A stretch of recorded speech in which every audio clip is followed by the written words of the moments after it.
My name is Martin Madden with the Witness to War Foundation. It's June 3rd, 2019, and we're in Manhattan, Kansas. I'm sitting with Mr. Robert Kruh, K-R-U-H, who served in the European Theater of World War II of the United States Army in the 1264th Engineer Combat Battalion. How you doing today, Bob? Just fine. Glad to hear it. Thank you so much for joining me this afternoon. My first question is, where are you from originally? I was born in St. Louis. And tell me about your family and what was it like growing up out there? Well, sadly, my father died when I was a little kid, and after having spent the early years of my childhood in St. Louis, my mother, who was a saint, returned to her teaching expertise and took us across the river over onto the farm, and that's where I grew up and ended up in high school and graduated from high school. And then it turned out that I had capability to go to college at the same time I was going to high school. There was a college right there in the town, and so by the time I was 18, I was ready to enlist when the Army called, and I did so. I would have been drafted otherwise, but on we went. Had you ever thought about joining the military growing up?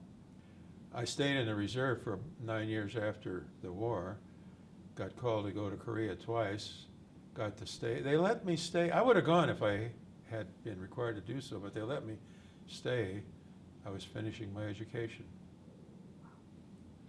I was to report to Fort Leonard Wood, to a specific unit. I've forgotten the number of the battalion, but it was another engineer battalion. So tell me about getting called up for the first time. Well, I wasn't called up. I enlisted. I would have been called anyway, but I enlisted when I was 17 and got called when I was at my 18th birthday, so that was the way it all began. And where did they send you for training?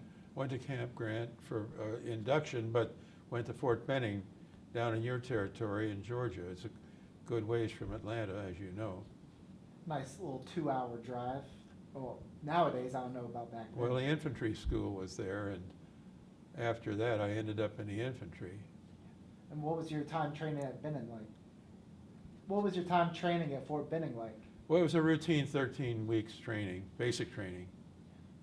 Any memorable instructors, friends? I had a lot of friends from Camp Upton, Long Island, where they have metal bottles.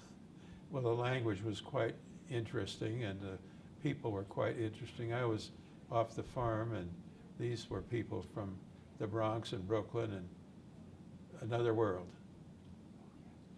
Really a big melting pot down at basic. Well, it was a lot of fun, actually. It's hard to imagine that it was, given what you were up to, but that was a great experience. So coming out of Benning, where they send you? Well, I ended up in Texas with the 102nd Division, the Ozark Division. That was at Camp Swift. And it turned out that I was very fortunate to be called among a few people who were being gathered to start a new unit at Camp Bowie near Fort Worth there in Texas. And this was an engineer battalion. So I left the 102nd Division after several months and was part of the beginning cadre that generated the 1264th Engineer Battalion. Before we kind of get into the meat of it, tell me about who was in the 1264th. Anybody stick out in your mind? Well, I had some really good friends who are very talented in their own realm, but the essential part of the unit's identity was the fact that it absorbed a whole bunch of 35-year-old draftees. And they were all skilled tradespeople, crane operators, welders, bulldozer drivers, and they were a very amazing lot. I remember a guy from the telephone company who would set up a generator and see whether it was producing electricity by sticking his finger in the socket. But it was a learning experience for us. I was just a member of the younger set, but these older fellows were so experienced and interesting. So any memorable engineer training stick out to you? Oh, we had a lot of engineer details, building bridges, building bombing bases, the setups for our anti-aircraft, and we had a number of field exercises. We were building tank traps. We were out doing a lot of hard work during the day. We came back and had a big meal in the mess hall at night, and then went over to the PX and had a pint of ice cream. I think we were operating on 6,000 calories a day. But you're probably exerting a heck of a lot more. We never gained a pound. So after the unit gets formed, where were you sent? Well, we were on our way to Camp Kilmer to be transported across the Atlantic. The war was well underway by that time. It was after D-Day that we were doing this. And so we were in a large convoy to England. It took 11 days to cross the ocean.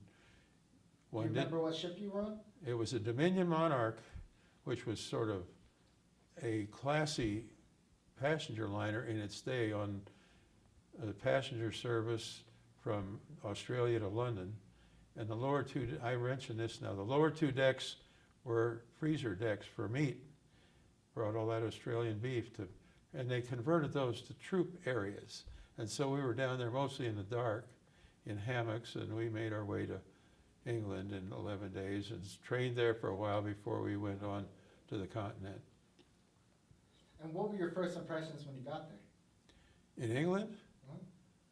Well, it was like having a vacation. You had all this English culture. I actually got a 3-day pass to London, went to see the National Museum, all that beautiful art.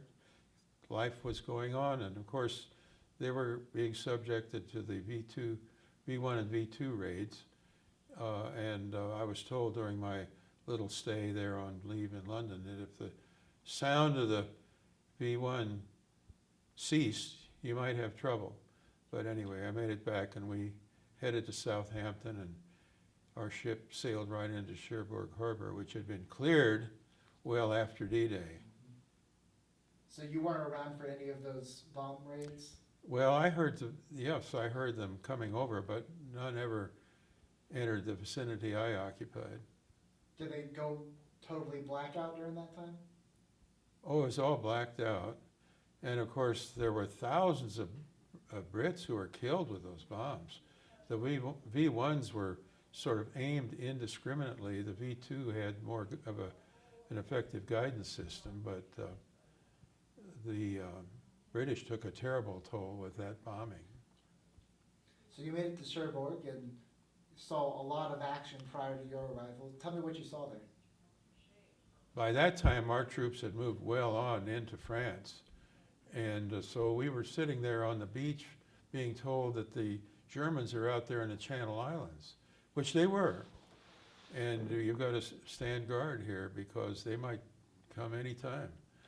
Well, of course, subsequent to the war, we learned through all of these sociologists who studied the interaction of the German soldiers and the populace that those Germans knew that they were well off.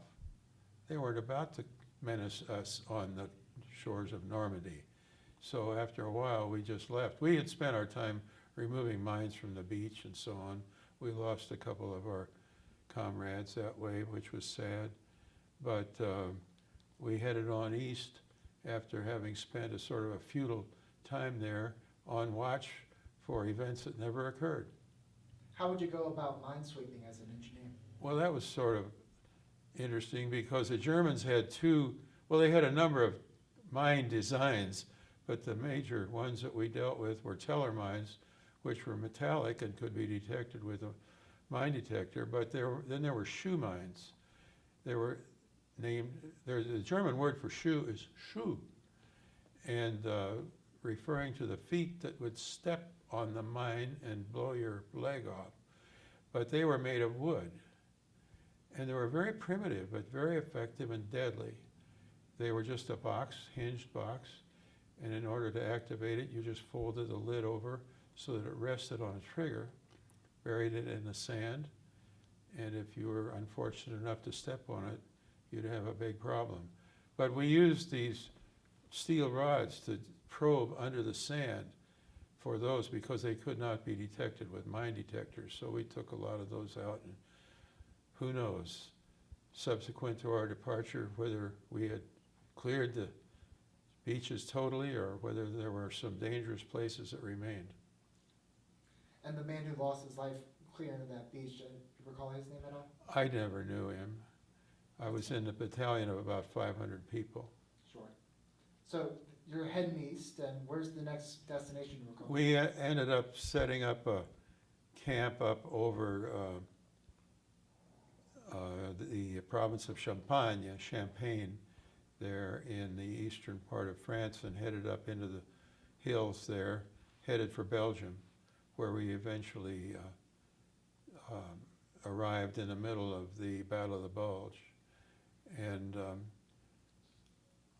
despite the fact that that was such a bitter, terrible, threatening, destructive engagement for us, our unit was only in the background, supplying transportation for food and fuel and ammunition, and also repairing roads. We were working on the Belgian Highway N32 to keep it moving.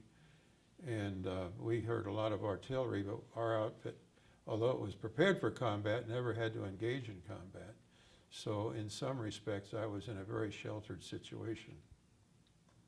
But anyway, we were there. The main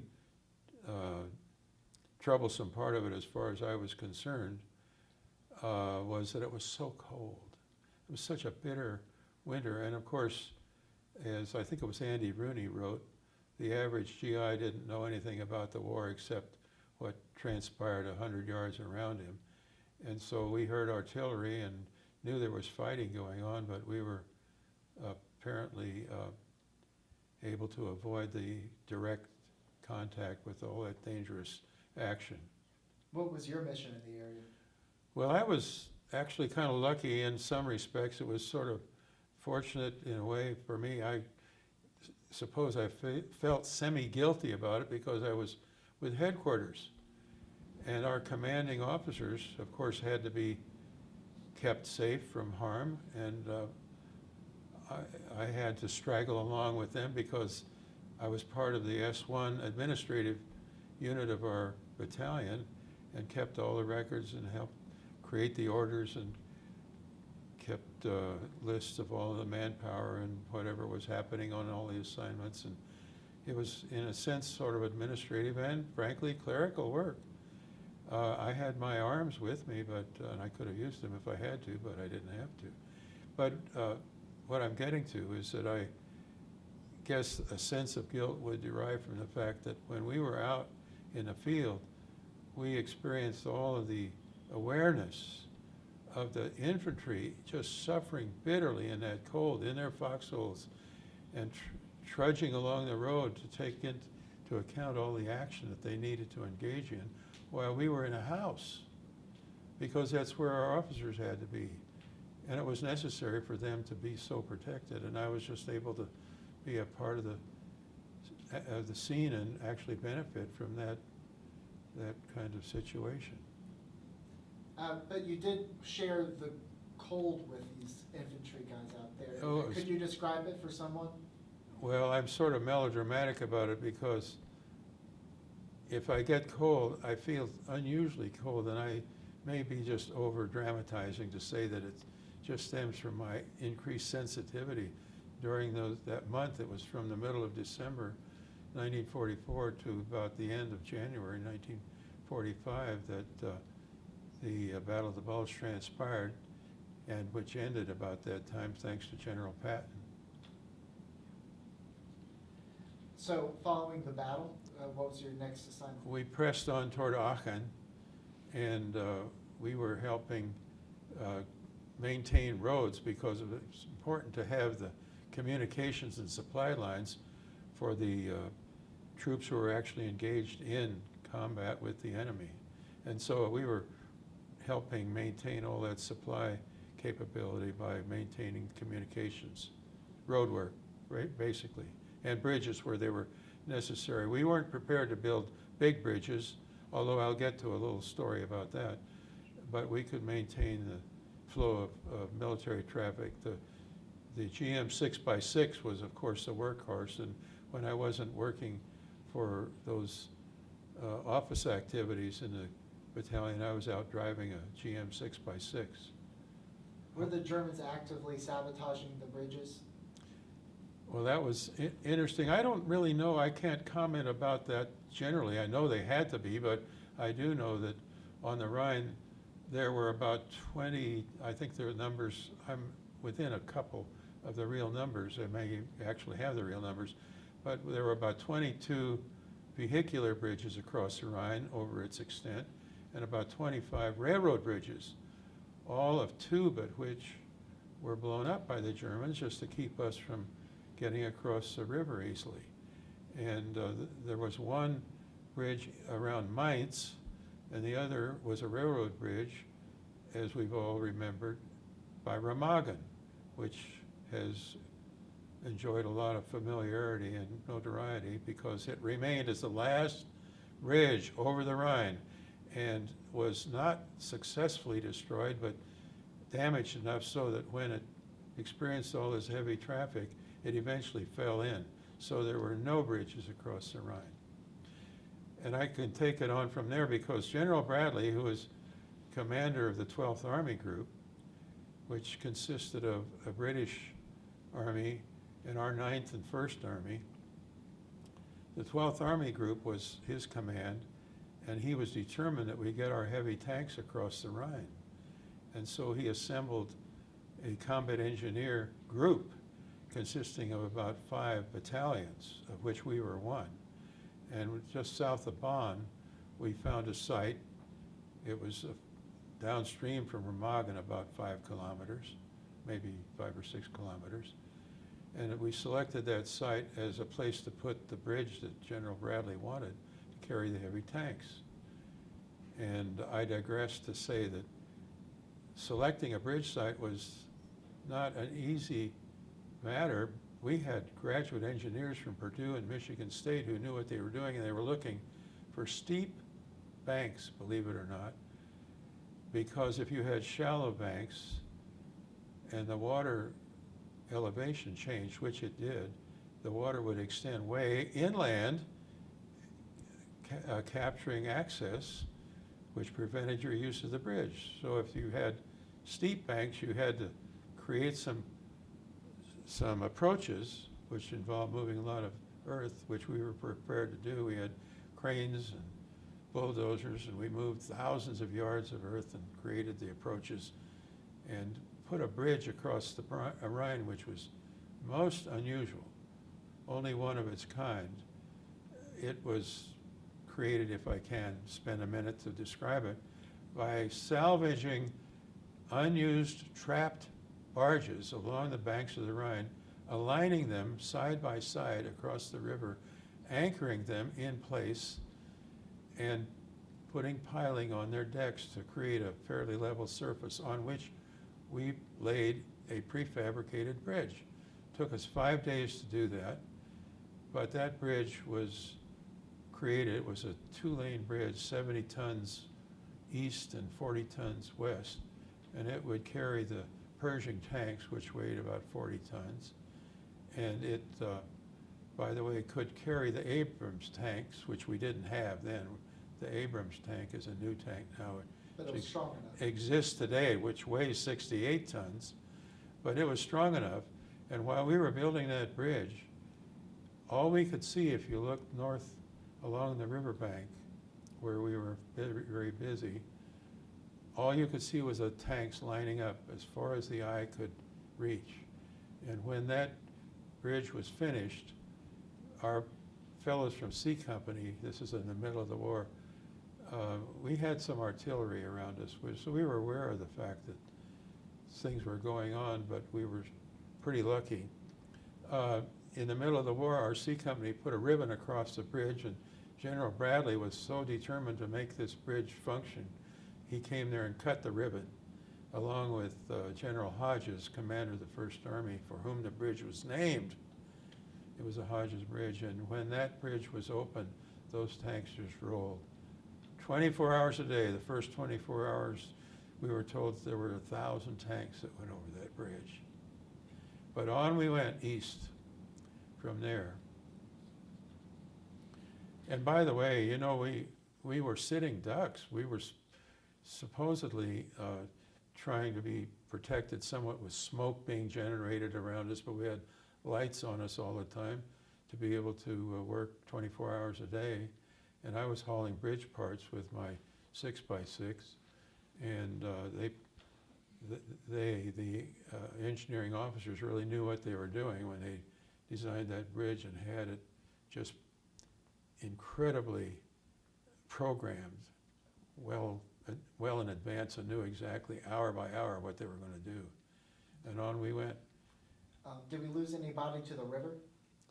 Lose any? Any soldiers, engineers to the river? No, but you know, there were German divers who were trying to come at night and put some munitions on our barges and destroy them, but we had a lot of security and they were intercepted, and I think we didn't lose any of our people in the process, which was pretty miraculous. We had artillery behind us, but no immediate armed conflict man-to-man. The Germans had tried to fly some airplanes over us, but our 8th Air Force had cleared the sky pretty well. And so we were really in a very advantageous condition, which was remarkable given the fact that we were sitting ducks there for 5 days. So you continue moving east, where to? Well, we went on to what is now East Germany. I remember when we went on through Aachen and Eisenach. Eisenach is kind of an interesting place. It's in what was East Germany.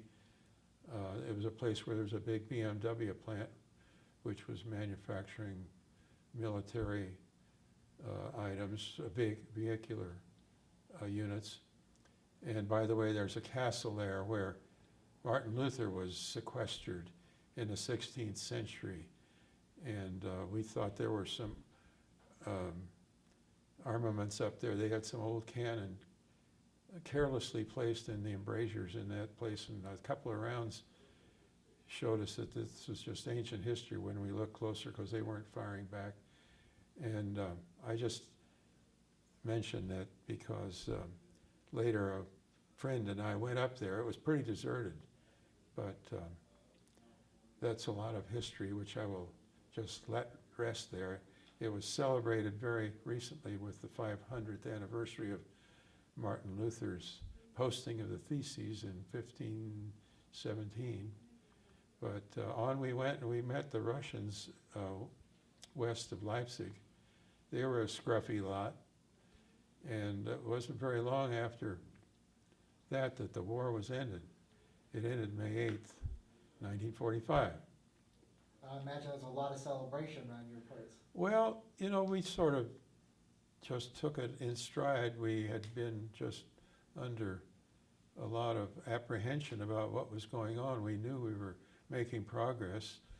The Russians were taking care of Berlin, and Eisenhower was very generous in letting them do so, because there were a lot of politicians who wanted to have the symbolism of our British-American alliance triumphing in unter den Linden, right there through the Brandenburg Gate, but we didn't do it. The Russians did it. So what did you do after the war? We stuck around. We were deployed to Frankfurt, where Eisenhower had his eye on the I.G. Farben building. The scuttlebutt was that he ordered that that building not be destroyed because he wanted it for his headquarters, which indeed he took as his headquarters. And I have this patch over there on the table, which was symbolic of his headquarters, which I really treasure because it has his flaming sword emblem on the left shoulder. And we stayed there removing rubble and trying to get the daily life for the Germans back into some sort of ordered pattern.